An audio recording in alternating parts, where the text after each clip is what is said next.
Gold is God's money. Bitcoin is the best performing asset in the past few years. We've heard it all before. Here's the question no one seems to answer.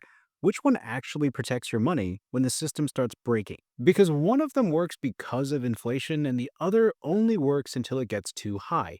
Let's break it down. Hi, I'm Raj. And in the last video, we looked at inflation and we used a metaphor involving a zoo we're all stuck inside with lions on the loose to describe our situation with inflation. We're not escaping the zoo, so we have to deal with these lions. In that zoo, there are two animals people can run to towards safety: Bitcoin and gold. They're meant to protect us from a hungry, unpredictable system, but only one of them actually thrives when things go wrong. If you stick around until the end, I'll show you which one I believe is positioned to outperform in the next inflation cycle and why almost everyone's looking at this battle completely backwards. Let's start with why both of these assets exist in the first place. Gold has been seen as money for thousands of years, long before central banks, paper currency, finance experts. It worked because it was rare, hard to produce, everybody recognized its value, and one other key reason most people don't realize. I was talking to my mom recently, and it just so happened that gold was hitting its all-time highs at over $4,000 per ounce during this phone call. I told her she made some good gold investments in the past given the price, and she told me it doesn't matter how shiny the gold is. The feel of it in her hands or what she hears other people say about it. The price today wasn't the real value for her. I thought that was a bit odd, but once again, my mom was going to teach me something. My parents, for a majority of my life and theirs too, owned their own business. I can still remember the way we all smelled of cheese, meat, and onions after a full day of working at the sandwich shop on a Saturday. She said one day, when you, referring to me, were really young, it was a particularly challenging few months for the business. In order to pay the light bill, I sold some gold to get us through those hard times. Gold, in her case, was never about what it was worth at the moment. It was worth what it was worth when she needed it most, an asset of last resort. On this same phone call, she also mentioned that gold can be made into jewelry, earrings, necklaces, rings, which was important for the average person, especially a woman historically, to keep some value on them way before people had safes in their homes and access to security deposit boxes in trusted banks. If diamonds are a girl's best friend, gold is her bodyguard. Now, fast forward a few thousand years and you get Bitcoin, a digital version of the same idea, only this time instead of digging in the dirt, we mine it using computers. There will only ever be 21 million Bitcoin ever. That scarcity is its main defense against inflation. Both assets share the same philosophy. If governments keep printing money, hold something they can't print. But here's where it gets interesting. One of these assets has stood the test of centuries, and the other hasn't even injured himself in his 30s playing sports like he used to in his 20s. The knees don't bend the same way anymore, but they still snap. If the homies want to play sports and you're over 32, the answer is no. So why do so many investors think Bitcoin could replace gold? Well, we'll get to that in a second. But first, when inflation rises, gold historically moves up, but not instantly. You're going out with the gang, you send a group message to get plans together. Gold is that one friend who doesn't respond until you're already out and he says, "Hey, I'm here." Gold tends to hold its value best after people realize inflation is real, once confidence in currencies start to fall. According to the chart, gold has risen significantly over the past few years. I'm sure you agree, as it's gone up, confidence in traditional money has gone down. Bitcoin, on the other hand, reacts like an adrenaline junkie. When inflation fears start, Bitcoin doesn't just move, it erupts. But when central banks raise rates and tighten money supply, Bitcoin crashes even harder. Gold sips coffee, Bitcoin gets an energy drink through an IV.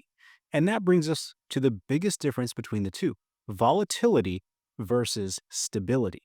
Gold's stability is its strength during chaos. Bitcoin's volatility is its opportunity during transitions. We'll come back to that in the part about how to actually use both, but keep that in mind. There's a reason central banks, the very institutions creating inflation, are buying record amounts of gold right now. That's not just a fun fact, that's a signal. They know gold is an asset that doesn't rely on trust in the financial system, it's outside of it.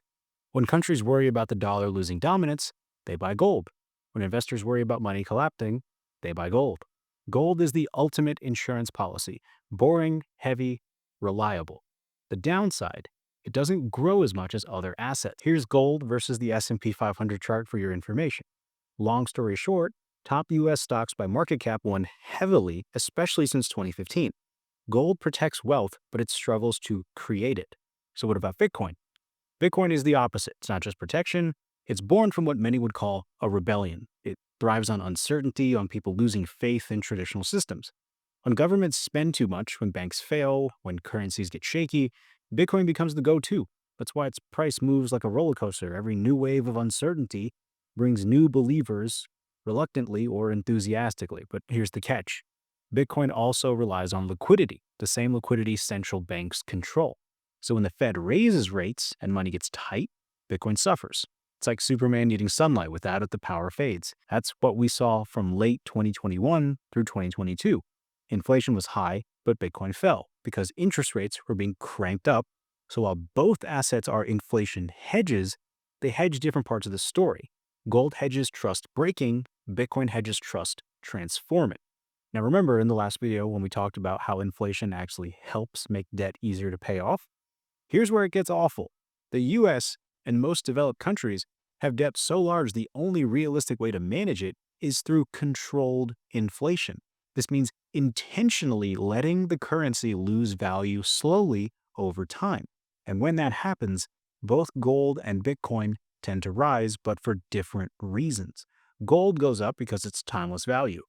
Bitcoin goes up because it's new value. One is tied to the past, the other to the future. So the question isn't really which one wins, it's which one wins next. Because depending on where we are in the cycle, the answer changes. Right now, central banks are signaling rate cuts. That means cheaper borrowing, more liquidity, and yes, more money flowing back into the system. That should sound familiar because that's exactly how the 2020 to 2021 boom started. And historically, when the money printer starts humming again, risk assets, including Bitcoin, tend to move. But for how long? Because once inflation starts rising again, central banks will eventually have to slam brakes, and that's when gold usually takes the lead. So if history repeats, Bitcoin wins the opening lap, but gold wins in the next one. Most people treat Bitcoin and gold like sports teams. You're either a maximalist or a hater. But being a fan of the game is also an option. You can buy both. You can watch two teams just play well against each other on a Monday night football game. Bitcoin for expansion phases when liquidity is flowing and innovation is rewarded, and gold for contraction phases when fear and uncertainty dominate. It's less about which asset is better and more about which environment are we in. If you're living in a world of cheap money and rising optimism, Bitcoin thrives. If you're living in a world of mistrust, currency wars, and instability, gold shines. And sometimes, like now, it's smart to hold both. The market is firmly all shoulders. No one knows what's going to happen next.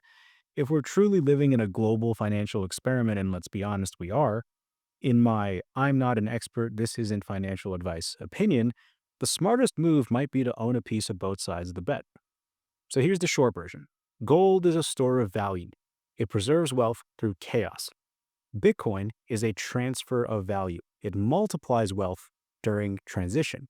And if inflation is the zoo we can't escape, gold is the cage that keeps you safe, while Bitcoin is the wildcat learning to climb the walls. Which one wins depends on the environment. But the real winner is the person who understands both and accepts that Bitcoin could one day be synonymous with gold, but very importantly also understand it's still a massive risk given the unknowns, and 100% loss of the value of that part of your portfolio is a real possibility. But here's one thing no one talks about. If both gold and Bitcoin exist to protect us from the system, what does that say about the system itself?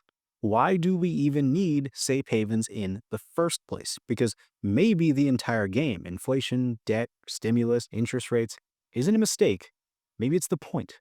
When new money has to keep entering the system just to keep it alive, that's not a healthy economy. That's a Ponzi scheme wearing a suit and tie. And once you start seeing it that way, a lot of things suddenly make sense. Why prices never really go back down, why debt always increases, why growth has become the only story anyone in power cares about. So if you ever wondered whether the financial system is built to collapse unless it keeps expanding, that's exactly what we're diving into in the next video. Because once you understand the game, you'll never look at money or inflation the same way again. And suddenly the winning strategies people use to build wealth make a whole lot more sense. I'll see you over there.